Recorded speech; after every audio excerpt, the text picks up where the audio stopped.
everybody. This is Dr. Alex Avila with Love University, and we're back. I'm an author, psychologist, and speaker. Every week we talk about how to love ourselves, others, and higher nature, how to improve our finances, relationships, careers, spirituality. And today we have a very interesting guest, Jess McCann. Jess is an international love coach, author of several books, including You Lost Him at Hello and Cursed.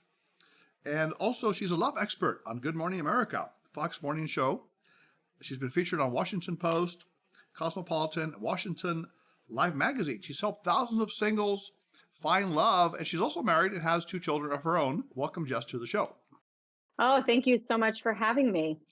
Now, Jess, you have interesting material here, and one of the things you talk about is that there are a lot of attractive and successful singles out there, and I know you work a lot with women, but they can't find lasting love in relationships. And you said one thing is that they ask, the person that I want doesn't want me, and the one I don't want wants me. And then they talk about the internet, how people get into the online relationships, and then at some point someone ghosts the other person and they disappear. So tell us what's going on right now. Why is this happening to these singles?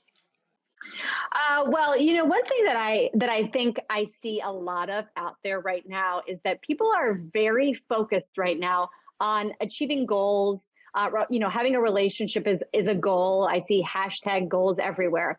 And these millennials, especially people that are single right now, especially in the ages of like 18 to 35 or 45, they're very focused on achieving things in their life. They're achieving, financial goals, career goals, physical goals about eating and wellness, and Yes. Relationships kind of become another goal.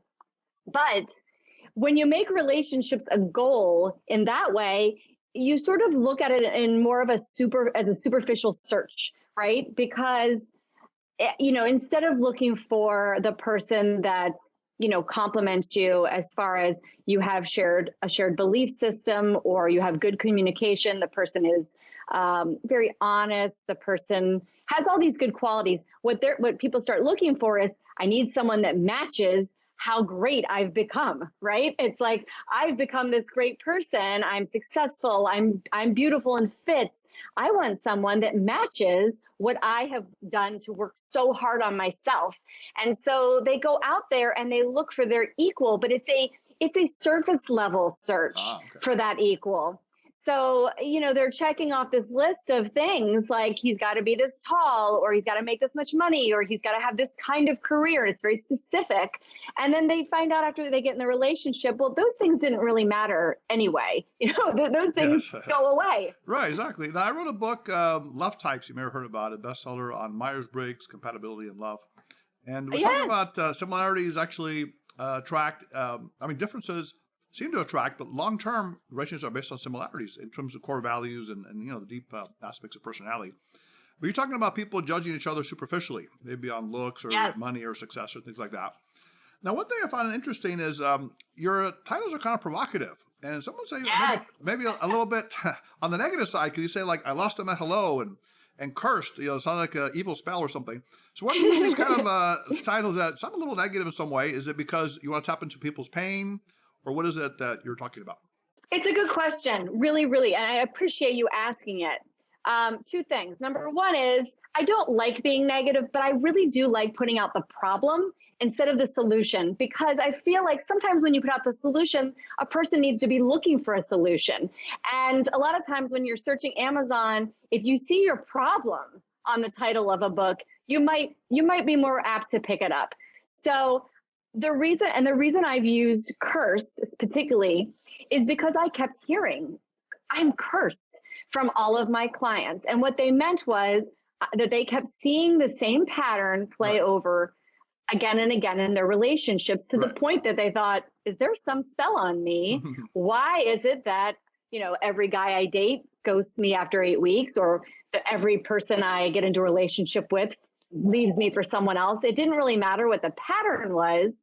It was that they just kept seeing a certain pattern, and they failed at getting love no matter how much they tried and how many times they tried. So I set out to find out what the curse was, because I started to become interested. I've been a coach for 12 years. And at first I was just doing dating profiles and, helping people to introduce themselves to other Right. people, learning those kinds of things. But I wanted to know, what is this curse? Right. How Now, are Jess, people you said doing until this? 30, did you have the curse yourself? You said you were also dating a lot and not Yes, really finding the right guy. right, right. Well, I broke my curse when I got married. Yes. How old were you But when you it got was married, let's say?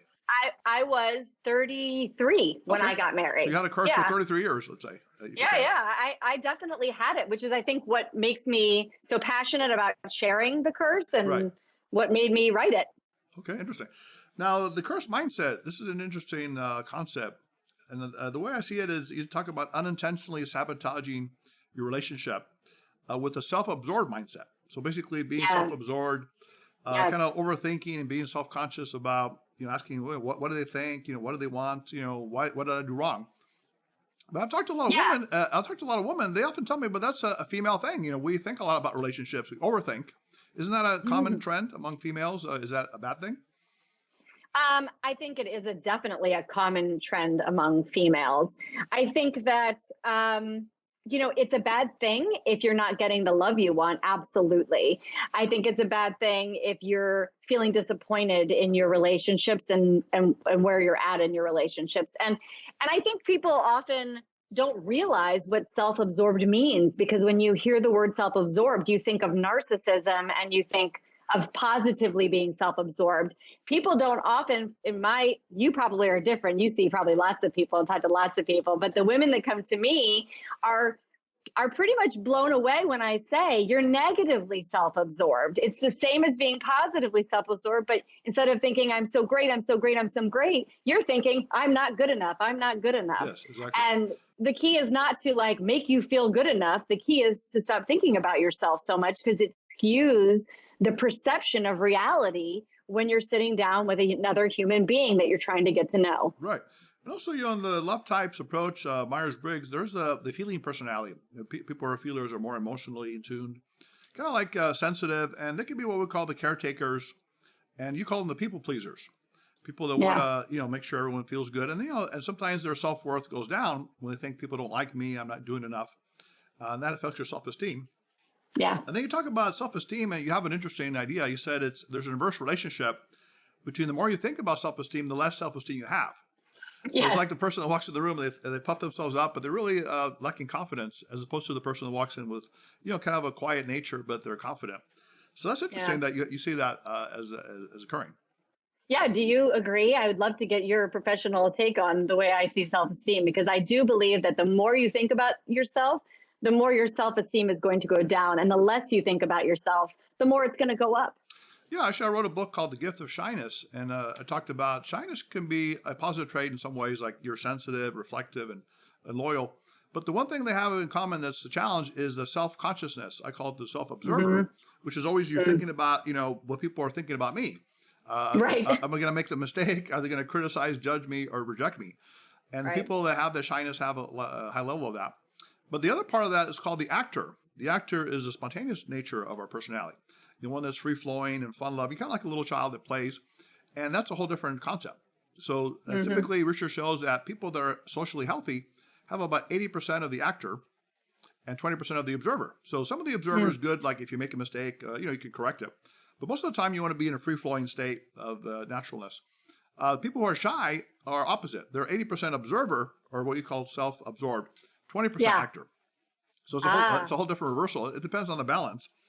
Now, you also said that people have a lot of self-esteem issues, women, let's say, in terms of being married. Even our society today, with women having more career opportunities and things like that. Do you see that the case? If your best friend Betty got married and you're not married, are you going to feel less, you think, as a female, maybe in your 30s and so forth? That's one of the things I go through all the time with my clients is this comparison contest. Everybody else is getting married, everyone else is finding love, and I am being left behind. There must be something wrong with me because I'm not moving along like everyone else. And Right. it's something I go through. I probably on a weekly basis with one client or another. It's very interesting how women want to keep up with each other I see.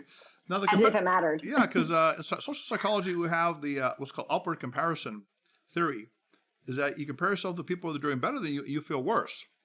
Right. And they actually had a study where someone won the lottery and they looked at their neighbors, and a lot of them actually went bankrupt in a short period of time, trying to keep up with the guy that won the lottery. So it's kind of ironic. I guess in marriage is the same thing, or relationships. Like your friend's doing better than you, and you kind of want to compete with them. Absolutely. And the other thing you mentioned is that the self-absorption, you don't say is narcissistic or necessarily selfish or bad. You think it's just like a self-defeating trait that people have? How would you classify it? Yeah. Well, so what I found was that there were 5 really defining ways for your mind to be absorbed in yourself. Right, and the 5 obviously, the 5 curses, right, or faces. I call it, the 5 faces of the curse. And, you and I just spoke about 2, which is being positively self-absorbed, always wanting to enhance yourself. And negatively self-absorbed would be, I'm not good enough and everything bad is my fault. Every guy that leaves me, it's my fault. And those are very prominent ones, and people can identify those very well. Usually you can even look at your friend and say, oh, she thinks she's so great. She's positively self-absorbed, or she doesn't think she's good enough. She's negatively. But the other 3 are a little harder. They are the worrier / lamenter, which means that you're always future thinking about yourself. You're always worried about yourself in the future. Am I going to be okay? Am I going to be married? Am I going to have kids? Or in the past, I wasn't okay. I should have been, and I'm angry about it.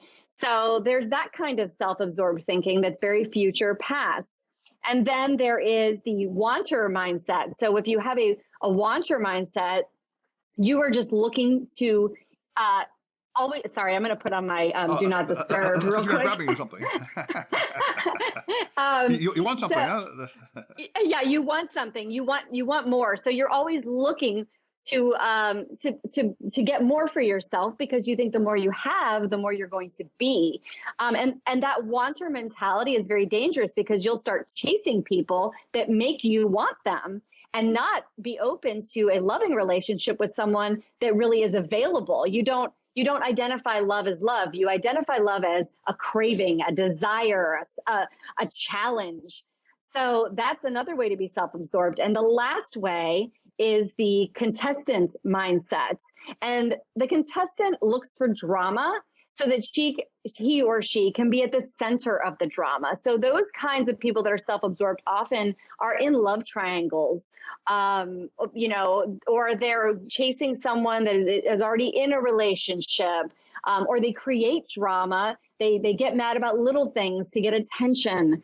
So those are the other 3 ways that are a little more sneaky, hard to identify, but that drive the other person away completely. Right.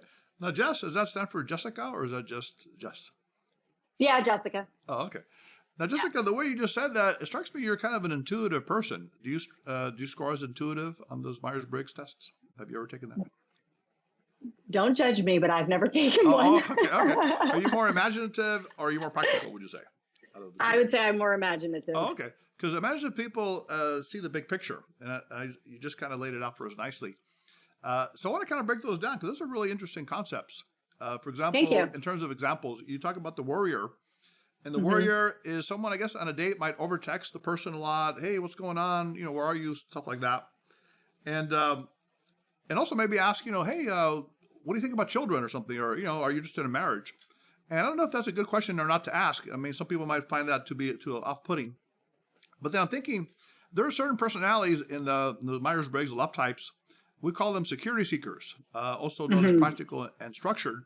At the very beginning, they're actually thinking about it on the first date. Hey, what kind of husband will we make? What kind of father? So, for them, it's a natural thing to do. So is that bad for them to think like that? I mean, and other people would just say, I'll just go with the flow with the relationship. So it's really personality type focused. So what do you think about those types? Yeah. Very good question. I think that, it's fine if that is your goal and you want to get married. You should go on a first date and not only have fun, but really be evaluating who this person is. Right. The problem is when you sit down and you have a worrier mindset that is so focused on your future, you're not really getting to know the person across from you. What you want is the person to fulfill something in the future for you.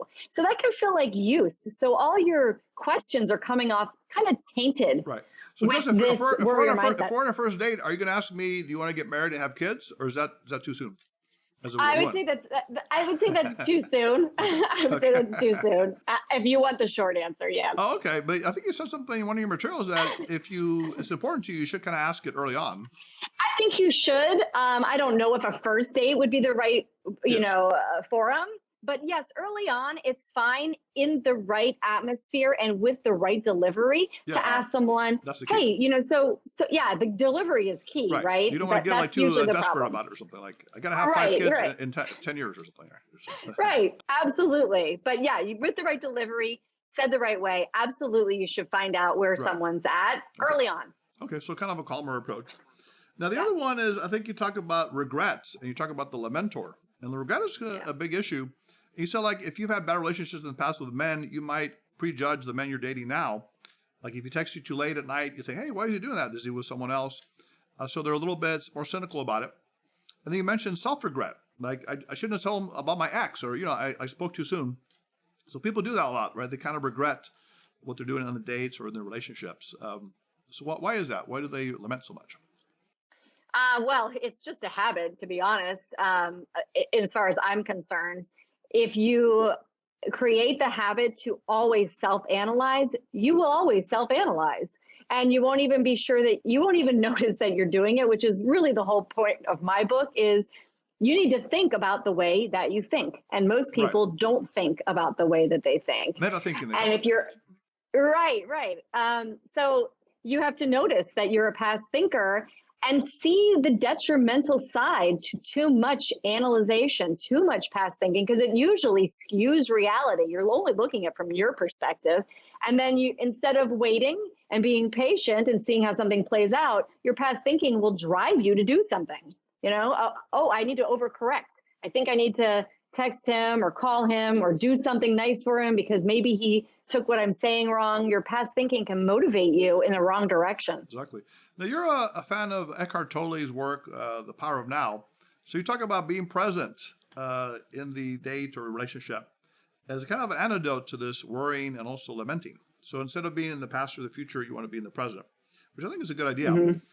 And also you talk about the inferior mind. Now, the inferior mind is, I'm not worthy, I'm not good enough kind of stuff. The person's always worried about it. So they may not approach or talk to the person they're really attracted to as a result, Right. because they fear rejection. Now, you call it non-acceptance, which I kind of like that term. Why do you use the term non-acceptance instead of rejection? Because people always think I'm going to be rejected by that person I like. Right. I think that rejection again is more self-focused, more self-absorbed.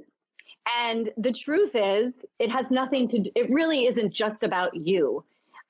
Rejection feels like it's all about you, but the truth is there's another person involved and there is a situation at hand.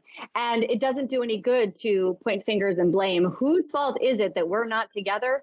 It really doesn't matter. What matters is it's not working. We should just accept it instead of keep hammering it and trying to make it work. So that's why I like acceptance, because it's accepting the whole thing. Exactly. And also you said shifting the focus from me outwardly to other people, being kind to people and giving to others. I have an exercise in the Gift of Shyness where I talk about the actor-observer reversal. Remember I mentioned that 80% of the time you want to be the actor, spontaneous and flowing, and 20%, self-analyzing. So the exercise is pick a favorite actor that you like who has a certain confidence, charisma, or a person that you admire, and then kind of practice a little bit like being that way. For example, maybe Jessica Alba, one of the superheroes or something like that, or Ben Affleck, and then in the mirror, you can kind of talk a little bit like them and walk like them. For shy people, it's important to get out of their self-conscious side and be more of the actor. Is there anyone you would want to emulate a little bit? Any superheroes or role models that give you a sense of confidence?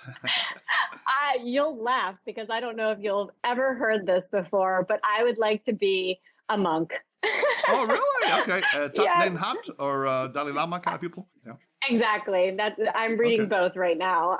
Those are the people that I consider to be superheroes. Okay. And that I aspire to give up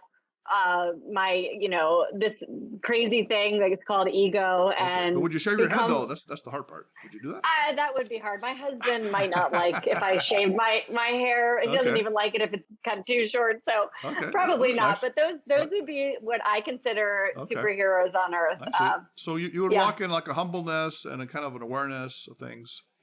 Yeah. A peaceful. You'd be a very peaceful person. Oh yes, that's what I want to be, is a peaceful person with very little ego to no ego, and someone that completely is able to connect with someone else in order to help that person free themselves from their own mental anguish and suffering. Because most of the time, our relationship problems come from a lot of suffering that is self-created in our heads. So you sound like in my left types like an idealistic philosopher personality. Yeah, that sounds like me. So you're internal energy, Jess, or external? Internal. Okay. Are you a feeling person or a thinking person? I think I'm a thinking person, but again, I've never taken the test. Okay. So you go by your head more in making decisions than your feelings. I self-check my feelings all the time because I know that most of them come from my mind. Okay. Are you more structured or spontaneous? Let's say someone says, "Hey, let's go to Vegas or Grand Canyon tomorrow," but you have to work the next day. Would you go? Or would you need to plan it? If I had to work the next day, no. But if it was a weekend, yes. Okay. So you're a little bit spontaneous. Okay. But definitely those are the people that are meaning seekers and they want to find the meaning in life. Now that kind of brings us to the wanter. Now you mentioned the wanter is someone that needs something to be fulfilled. And you talk about the shopaholic person, shops a lot. And also the love addicts. They have the brain chemicals that when they first fall in love, like amphetamines, right? They're high. And then they get bored and they need to find another new person that kind of give them that same high. And I guess you say the woman that gets tired of the nice, boring guys. The guys are really nice guys, but to them they're boring because they're not that exciting. And they're always kind of searching for that. Right. So that could be a problem. And you said one solution is to embrace the empty space. Like in meditation, the Eastern philosophy is to, be at one with your desire, but, don't let it consume you, but just be aware of it. But that seems like a little hard to do in our society where everyone's buying stuff online and stuff. So how do you get women or other people away from that attitude? No, you're absolutely right. It's so hard because social media, television, all these forms of media coming at us, are really causing us to look for outside satisfaction. And telling us we need to be more. And if you are more, you'll be happy. And it's very hard for people to push the pause button and go, wait a minute, I got that pair of shoes. I got that car. I got that promotion. I got it. And yet I'm still not happy. Nobody seems to push pause and notice. So yeah, the other thing, Jess, is also people want more mentally stimulation wise, like, with cell phones. I notice people are constantly, and I do that too, checking things, internet. So our minds are so filled with all these external things that we don't have that emptiness or the peace. So we're not very patient and we get bored easily. That's right. So, I talk about technology fast, putting away your devices for 4 hours, but a lot of people scream when I say that. So what's your opinion on that? Can you put away stuff for 4 to 8 hours, your technology? Absolutely. I could. You could. I don't, but I could. Okay. I will tell you one thing that I do is I meditate and I read spiritual books every single morning. Yes. And I think if you want to rid yourself of a self-absorbed habit where you're sabotaging your relationships, especially if you are a wanter, you have to spend at least an hour a day recreating the habit and being okay with the stimuli going at you, not having to go crazy. Otherwise, you'll never break the habit. That makes sense. And then I think the last two, you talk about the contestant, the person that's always comparing themselves and focusing on maybe even stealing a guy from another woman, that kind of stuff to feel better. Yeah. And also the superior mind, the one that says, I'm the best, and look at me kind of stuff. And they say they don't want to settle for less, but they're very overly picky on like superficial aspects, maybe physical appearance or some other things. Now, there's some research, Jess, that shows that a woman actually does better in a relationship when she picks a man who's less attractive than her because they're more likely to be loyal and devoted. So should a woman pick an ugly guy but who's beautiful inside? What do you think about that? Oh, I think that inner beauty is the thing that you need to be looking for. Okay. And the problem is that people put way too much focus on outer beauty, Right. as if you care after you've been married for 3 or 4 years. Right. Exactly. If they brush their teeth or comb their hair, you just don't. But Right. if you're not married, you don't know that. Right. So how do you get the superior-minded people to put away this superficial looks thing and go for the inner beauty, as you say? That must be hard because Yeah. you say that they don't think they have a problem. They always say, "Hey, there's not enough good guys or gals out there to meet my standards," is what they say, right? Right. So how do you get them? I mean, you probably have a few of those in therapy or counseling that you talk to. Right. Well, I think awareness of yourself and how detrimental it is to be so judgmental on the outside is key. You have to look at it as a judgment habit. And I think if you look at it that way and you start to, I tell clients, you need to make a journal in your phone. And every time you look like on, they're flipping through the apps, this guy Yes. has not enough hair. Yeah. This All guy, right. I don't Hot like or his not, they call it, right? hot or The rating. not, Yeah. right. Exactly. Yeah. So I tell them you need to start journaling when you are in that habit of judgment, because you will judge, judge, judge until there is zero prospects left. So I start there. But obviously it's very hard, barrier mindset. It's hard to break all of that. It's like baby steps. So, So Jess, I give little did you tiny marry an steps. ugly guy yourself, or no? Oh, he's hideous. Oh, No. are you serious? No. Oh, wait a minute. No, Okay. he's not. But I mean, I'm is he totally average, or kidding. is he like consider him very handsome? I mean, you probably consider him Well, handsome, right? Or no? So. I consider him very handsome, the most handsome man I could have ever asked to marry. And Of course. I think the funny thing about it is, because people will say to me, but your husband is so good looking. I mean, all my married friends, when we got married, were like, oh, your husband, he's everything. Yes. Because he's 6'2" and he's slim and he's athletic and he's run his own company. Right. But here's the deal. I did not go looking for a 6'2", slim, athletic business owner. I didn't go looking for that. What I went looking for was a good person. Yes. And when I met my husband, I immediately felt that he was giving me the one thing that I wasn't getting from a lot of men out there, which was his full attention. His eyes were locked on me. Wow. He asked me deeper questions. And then he said, okay, nice talking to you. And he left. And of course, so he left me wanting more. He used my own tactic on me. Okay. Was that an intentional little, did he read a book on that? How to get a gal, or did he actually just naturally feel that way? I'm sure I don't think he read a book on it, but I think he is a smart man and he probably realized, okay, I made a good impression. It's time to go. Okay. That makes sense. That's kind of cool. Now, in terms of cures, you talk about things like be present, which I think we mentioned a little bit, be in the moment, and don't overanalyze what he's telling you, or what, because you might think, oh, why did he say that? Is he trying to make me jealous or piss me off? But you said, listen and ask questions, kind of like be present to what's going on. That's important. Also, you talk about gratitude journal, which is, that's very important. Actually, research shows that you have a 30% more happiness and 40% less depression when you keep a gratitude journal.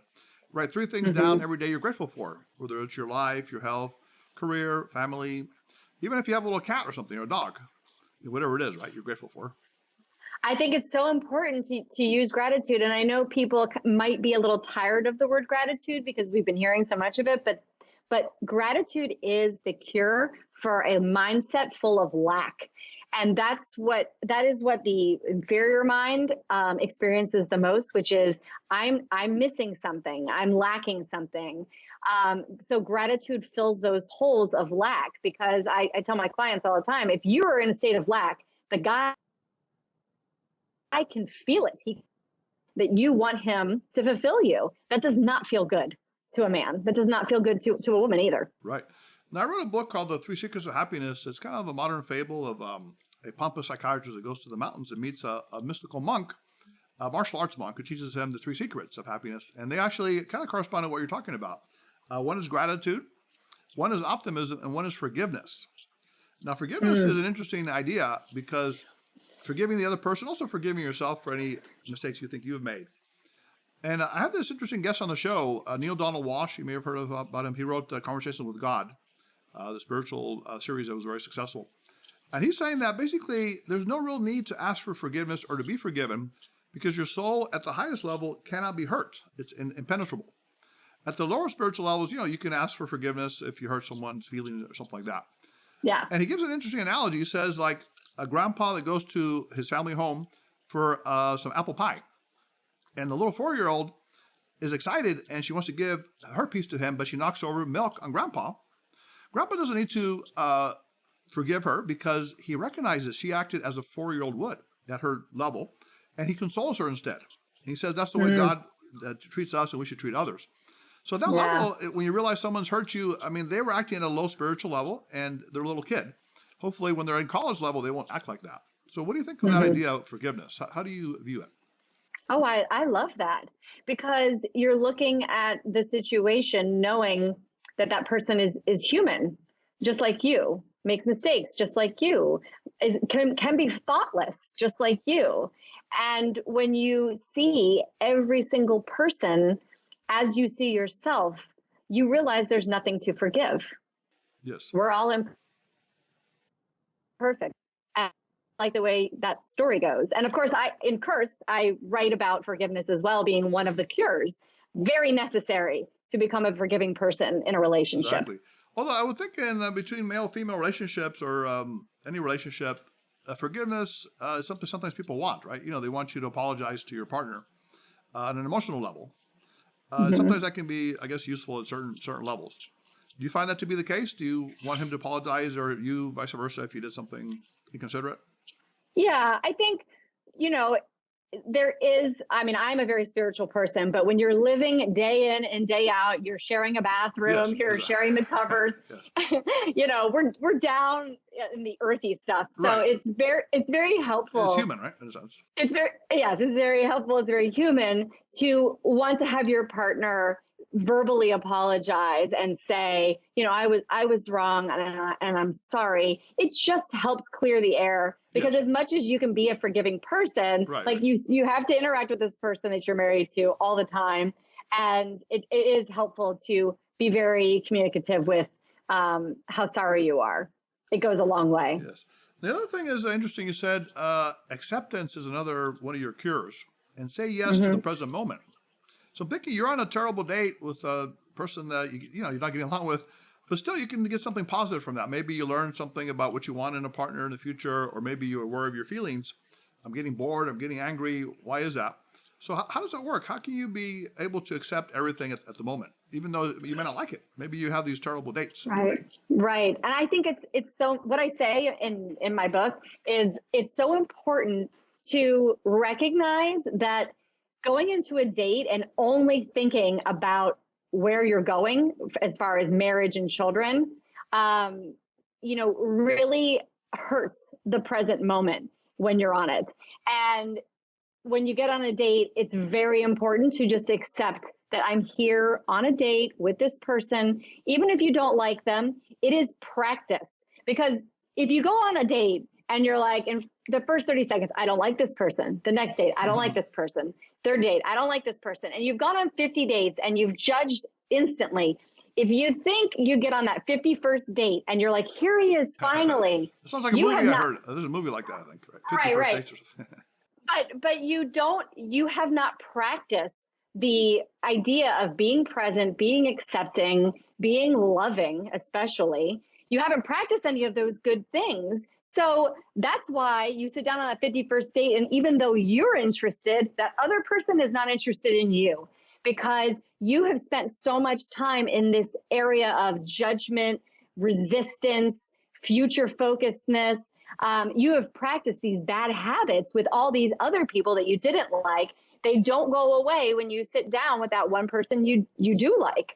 So it's very important to be accepting and present in the moment, if nothing else, just to practice those things. I like that. Your acceptance muscles are developed by being aware of the moment.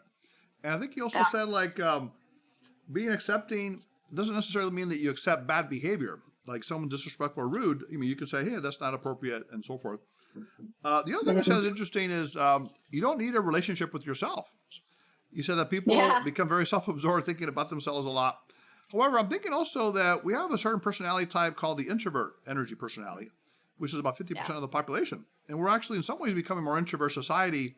We have, food on demand at home, entertainment, even relationships, have a dating app. So in some ways, people are becoming more self-contained. And maybe there are a few people that they don't like to have a lot of friends. They like maybe a couple of friends in their own company. So how about those people? Should they not have a relationship with themselves if that's what they like as introverts? Yeah, I mean, I just think that too much focus on ourselves is just never a good thing, regardless of whatever personality type you have. You can definitely. I know Maslow has a hierarchy of needs, so you need to be fed, you need to have shelter, you need to have companionship, connection, family, right, all those things, intimacy. But you don't need to keep going over your last date. You don't need to keep, prophesizing you're going to be alone. You don't need to keep fixing your hair and parting it different ways to see which way is the best way so that you can get a man. I mean, those are the things that you need to let go of. The obsessive self-focusedness and self-focused thinking. Right. Now you said negative self-absorption is, self-criticalness and attacking yourself. Now you said positive self-absorption. Now, is that like an egotism and a narcissism, or is that a healthy confidence? Can you tell me more about that one? Yeah, I mean, I put that in with the superior mindset. Okay, so kind of an overly egotistical, almost narcissistic style of being. Yes, and the real pitfall there is that women and men, it doesn't really matter. This is not. So I'm just so good looking. I need the most attractive person in the world. I'm a superstar kind of attitude. Right, and they do that because they have mistaken this worth association with love. If I get this really handsome, successful person and they like me, that's going to make me feel good about myself. And there is no love involved in that. But a lot of people, as you know, they grow up feeling that lack, feeling that sense of, I need to be worthy and I need to show everyone how worthy I am. And the best way to do it is get a grade and so that I can show off. And they don't realize that there's no love in there. And so they go through the relationship. It becomes very shallow. There obviously becomes problems. And, they end up right back where they started as a single person. And the final one, Jess, is you say go from a me to we, or in other words, express love to other people, is a solution, is a cure. And I call it, at Love University, we call it extend loving energy without expectation. And you talk about smiling at people and being nice to them and opening doors and without expecting anything in return. Kind of like being like the sun. The sun shines on everyone, short, tall, attractive, unattractive, whatever, but it doesn't get mad if someone covers up and doesn't like the sun, because it still shines. So the sun is like this ever-present loving energy. And that's beautiful to do that. And I think you said, how can I help you is a phrase we can think about. Yeah. But at the same time, you might say, well, what if someone takes advantage of my love, right? What if they think I'm weak? And you can say, well, no is a loving word as well, because no is you self-love, right? I'm not going to take that bad abusive behavior. And also you might be teaching them a lesson that they can't get away with that. They need to change their ways as well. So there are limits to this loving energy as well, would you say? Yeah. Well, you have to have a boundary. And when you don't have a self-absorbed mindset anymore, it's amazingly easy to get a boundary, because the reason you didn't say no is likely because you didn't want the person not to like you. So if you stop thinking so much, is this person going to like me? You're not going to worry about that boundary or saying no. You're going to have more, you're going to be more confident in yourself naturally that I can say no, because I'm not worried that this person is going to not like me anymore or take their love away from me. You don't worry about that anymore because you know in yourself, this is what's right for me. Exactly. And at the same time, you say, if you extend loving energy without expectation, you will, be more loving, and then people will respond to that, right? If you are loving, people will respond with love. So that's a beautiful idea. Yes. Yeah, that's exactly right. Exactly. Now, Jess, one thing here is, I'm going to actually bring my producer up. Reggie, can you come up here for a second? This producer of mine, also a good friend, Reggie Peralta, needs your help. Okay. Reggie, say hi to Jess. Now, he's a nice guy. Jess. He's one of those prototypical shy, nice guys who's always in the friend zone. He's almost 30 years old, never really had a relationship, had been on a handful of dates. And we had a bet, Reggie, that I would pay for your date $100 if you can find a gal to go out with you romantically. And in several years, he couldn't do it, but he finally found one. Tell us what happened. So, well, we had been, what's it called? So the past couple of months we've been talking, gone on dates. We had the third date recently, and The third date is important. yeah, exactly, yeah, right, huh? Yeah. So, yeah, going in, what's it called? I don't know where I could see this. I could see this going either way, but whichever way it goes, I'll give it my best. Just that's all I can do. So we went on the date, and afterward, we talked. I was like, so what did you think about that? How do you feel about us? And she's like, well, I feel kind of neutral about it. I don't know, but just not wanting to take it. I was like, well, because I was hoping to interested in taking things further, and but so basically no romantic interest. So he's disappointed. This is his one shot. So Reggie, I need the $100 back. No, just kidding. Yeah. So Jess, how can you help him? This is a wonderful guy. I mean, he's kind of technology oriented, artistic. I guess maybe nerdy a little bit, but loving guy. But he's in the friend zone always, and he never gets beyond that. Okay, no kissing, nothing. How can we help him? Oh, I don't think you're going to need much help, honestly. Are you on the app? So yeah, on the dating apps? Yeah. You are on the dating apps. And are you not getting a lot of hits on your profile or getting a lot of messages? No, I wouldn't say so. Yeah, he needs your help, Jess. I mean, now are we gonna, do we make him more manly? Do we make him more I don't know, hard to get? I mean, what can we do for him? Well, if the problem you're having is meeting someone, I like to identify where's the problem. Is it the beginning, the middle, or the end? Sounds like that it's the beginning, right? Right. You're not meeting enough people. Mm-hmm. So that tells me that you have the best problem out there because it is one that is easily fixed. You just need either a haircut, or you got to shave your beard, you got to put on a different shirt, and you need some new pictures. There you and go. that's probably all you need. I've been telling him to get some earrings or something, or a tattoo, but you don't want to do that, right? No? Okay. You probably just need to do something like that because it's so easy to meet people now. And if your problem is not meeting people because they're not messaging you, then you just need better photos. And you gotta show up like your photo. So what if his problem is the middle? I'm seeing that he meets the girl. I mean, he has friends from college and other places, but then they're just friends. And why is that, Reggie? What's going on? Well, I don't know. It's interesting because a lot of time I'll ask for feedback, basically, well, where am I falling short? And it's kind of Jess, you talked about this earlier. It's interesting, you said, a lot of time about rejection. It's not even about you. It's there's two people involved, and they'll be well, technically you do everything right. You signal your interest, and your dates are this last girl. She told me my dates are great. They were great ideas, but just okay, no romance. So is he over eager? Maybe you said your husband was really cool, and then he took off for a little bit. He did. Is he missing some of this? You think he's coming up maybe a little eager in some ways? Well, you would know better than I would. Well, I'm asking you, what do you think from what he's talking about? Yes. Well, I would say just based on asking for the feedback it does sound like maybe it's a little bit eager. I hate giving advice, on minimal information, but I would go with not asking for feedback just because that makes it a little bit awkward between you and the girl. And also that makes it a little more self-focused about you. You're asking her, what do you think of me? And that's not what the date is for. The date is for hey, are we having fun? Are we connecting? And that's really it. And do we want the same things? But when you start asking, well, what's your feedback on me? And what do you think about my dates? You're making it about you. And that kind of that doesn't come off as confident for women. So what would be a more confident approach? Let's say, give him a couple of phrases he can say to her, in the beginning, that would kind of stimulate that romantic energy. Oh man, you're really putting me on the spot. Okay. On a date you're talking about? Yes. Okay. I think that you have to be a little bit more assertive at the end and say something like, I'd really like to see you again. What do you think about us getting together next weekend? Period. Not, and make it a very clean, confident statement. Make sure you're looking her in the eye, as opposed to trying to field her out. Okay, let's try it. All right. Look her in the eye, and she's single. I mean, hopefully. All right. So begin.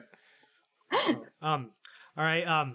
I really had a lot of fun with you. I would like to see you again next week. Yeah, that's great. That's great. Okay, that's good. I love it. All right. Yeah, that's good. All right. All right, give him a hand of applause. Good job, Reggie. I like it. All right, thanks, Reggie. Thank All you. right. So Reggie has some hope you now. poor man. Yeah, you did a good job, Jess.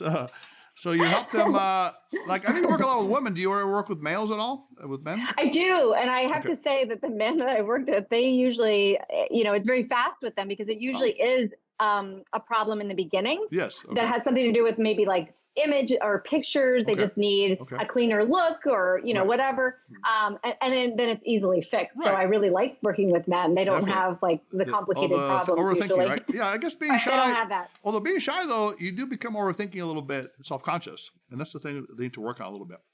Now, Jess, what are you working on now? I know you got a lot of stuff going on. Are you excited about some projects you're working on? What's new for you now? Well, we're in a pandemic, as you know, and so I'm home with my 2 kids all the time. They're doing virtual schooling. So the project that I'm working on currently is I have a Sunday night book club on Instagram, which has been going on through this whole pandemic. And actually, this Sunday, which I know, this Sunday is January 17th. We start a new book, and we're actually starting my book. We're going to go through we're going to go through chapter by chapter every Sunday night. I discuss my book. Wow.